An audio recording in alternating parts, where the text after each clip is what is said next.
OK, za chvíľku príde pre mňa priateľ. Dobre.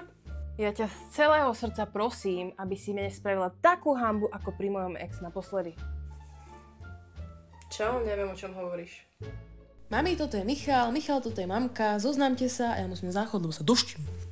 Teší ma. Zdravím, ja som Michal. Tak zlatý môj, čo piješ? Keď tvrdé, tak väčšinou iba biele, ale idem si tak poslednú dobu víno. Sloboda. No čo, ako? Nepáči sa mi, vymeň ho. Dobre. Posnažím sa.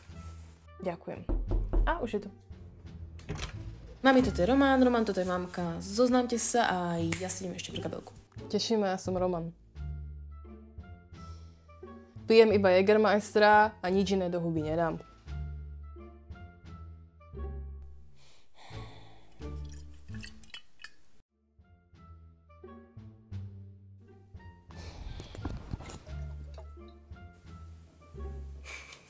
Vítaj do rodiny, teší ma.